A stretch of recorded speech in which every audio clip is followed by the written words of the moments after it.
मध्य प्रदेश की राजधानी भोपाल में जैन मुनि 108 विद्यासागर जी महाराज के स्मृति दिवस कार्यक्रम का आयोजन किया गया।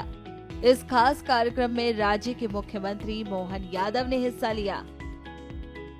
इस दौरान उन्होंने हजारों की संख्या में वहां मौजूद लोगों को भी संबोधित किया। सुनिए उन्होंने अपने संबोधन में क्या कुछ कहा। मैं परम पूज्य महाराज साहब की आज पुण्यतिथि है और मेरे आंखों के सामने वो दृश्य दिखाई दे रहा है जब महाराज साहब यहाँ स्वयं पधारे और उनका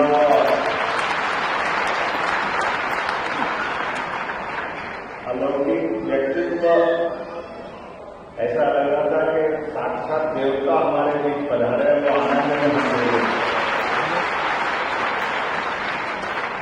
हमने सर्व चक्षुओं से आमतौर पर मनुष्यों को ही देखा, इसलिए देखने में कई बार हमारा दृष्टि दोष हो सकता है, लेकिन कुछ ऐसे अलौकिक दिव्य दर्शन होते हैं जिसमें हमको एहसास ही नहीं होता और जो होता वो अलौकिक होता, हमारा जीवन धन्य करने वाला। मैं नेमावर भी गया था, महावीर महाराज जी के दर्शन किए, उनका सानिध्य पाया। मैं उस समय शिक्षा मंत्री था और बाकी जीवन तो डोंगरगढ़ में महाराज जी जब हमारे बीच में चले गए तो मैं वहां भी अपनी आस्था मन में विश्वास लेके और महाराज जी का वैसे तो हमारे जैन दर्शन में और सनातन दर्शन में जीवन का कोई हिस्सा पवित्र आत्मा के साथ केवल आवागमन के रिश्ते वाला ही है। इसको इस प्रकार से देखते हैं कि जैसे वस्त्र बदलते हैं ऐसे शरीर बदलते हैं। तो कौन कह रहा कि महाराज जी हमारे बीच में नहीं है? महाराज जी हमारे बीच में, हमारे आसपास।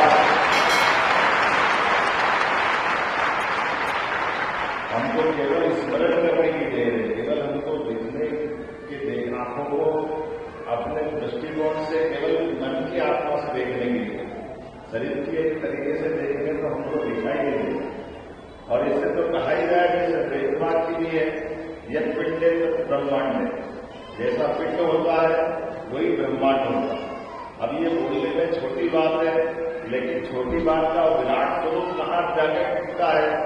आचार्य विद्यासागर जी महाराज ने अपने जीवन काल में वो सब नियम का पालन किया जो बहुत आवश्यक था, लेकिन उसके साथ इस चराचर जगत से जो संबंध आना चाहिए, इस प्रकृति के साथ जो संबंध आना चाहिए, जीवन में लोगों को सच्चे अर्थों में ये बात तो सही है।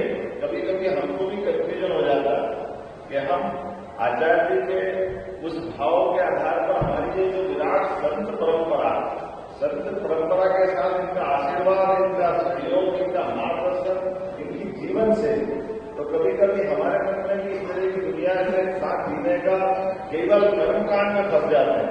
तो बजाय कर्मकांड के सच्चे अर्थों में मानव सेवा का जो उत्तरदायित्व और मानव सेवा के साथ प्रकृति सेवा, महाराज जी ने वो सब चीजें लाके दिखाई, जिसके कारण से महाराज जी वास्तव में एक अद्भुत अलग प्रकार के व्यक्तित्व के नाते से दुनिया में जीते जी देवता के रूप में विद्यमान हो गए। यह हमारा सवाल है। व्यक्तिगत जीवन में तप, संयम, त्याग, ये सारे शब्द छोटे पड़ जाते हैं। ये कोई इनकी गहरे की बात के चलो अकेले पक्ष की बात करें, संयम की बात करें, सेवा की बात करें, समर्पण की बात करें, त्याग की बात करें, व्यक्तिगत जीवन में कोई ऐसे कहा से कभी लगते हैं कि महाराज के हमारे बीच में अपने मध्य से बाहर थे। वो मानता है कर्नाटक के हैं और हर एक स्थान वाला मानता है कि वो हमारे ही हमारे बीच